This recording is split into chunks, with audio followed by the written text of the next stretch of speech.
25 سفر المظفر کو امام عاشقان، حامی سنت، امام اہل سنت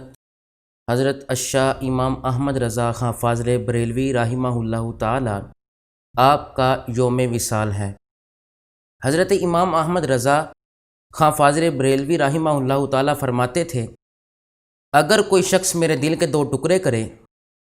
تو ایک پر لا الہ الا اللہ لکھا ہوا پائے گا اور دوسرے پر محمد الرسول اللہ صلی اللہ علیہ وسلم لکھا ہوا پائے گا۔ میرے امام کا علمی مقام یہ تھا کہ آپ نے چھوٹی سی عمر میں، بچپن کی عمر میں آپ نے ناظرہ مکمل کیا، 4 سال کی عمر میں ہدایت النحو کی شرح لکھی، اور 8 سال کی عمر میں میرے امام اہل سنت الشاہ امام احمد رضا خان فاضل بریلوی رحمۃ اللہ علیہ نے آپ کے والد کے پاس ایک فتویٰ آیا وراثت کے مسئلے پر۔ آپ نے اس فتوے کا جواب دیا، تو بچپن کی عمر میں ہی علمی مقام یہ رکھتے تھے کہ ناظرہ مکمل کرنے کے بعد حفظ کیا، حفظ کرنے کے بعد درس نظامی کی تکمیل کی، اور اس کے بعد فتاویٰ جات چھوٹی سی عمر میں لکھنے شروع کر دیے، اور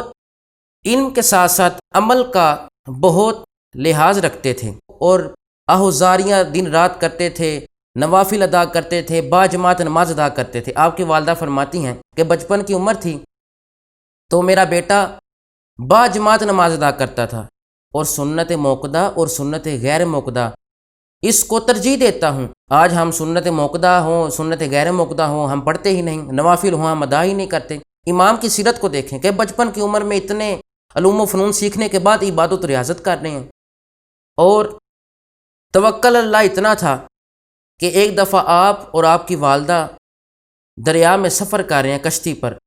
تو کشتی ہچکولے کھانے لگی، کشتی بور میں پھنس گئی۔ اپنی والدہ کو عرض کرنے لگے، والدہ اطمینان قلبی سے بیٹھ جائیں، کیونکہ میرے آقا کریم علیہ السلام نے فرمایا جو یہ دعا پڑھ لے کشتی میں سوار ہوتے وقت تو کشتی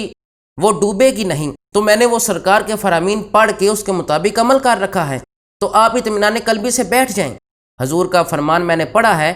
جو یہ دعا پڑھ لیتا ہے وہ کشتی میں منزل مقصود تک پہنچ جاتا ہے۔ یہ علم حاصل کرنے کے بعد آپ کا یہ تقوی اور عبادت تھی۔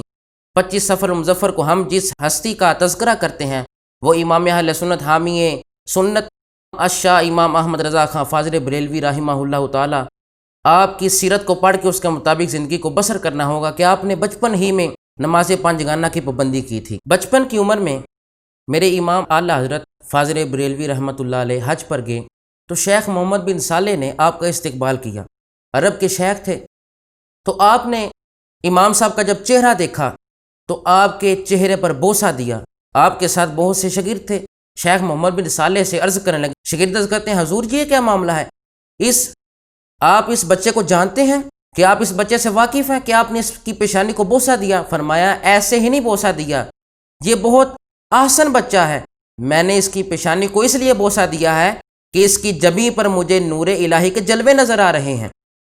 تو شاگرد بہت حیران ہوئے، فرمایا یہ کوئی عام بچہ نہیں، یہ چنے ہوئے بچوں میں سے ہے، تو میرے امام کا مقام یہ ہے کہ حج پر گئے ہوئے ہیں۔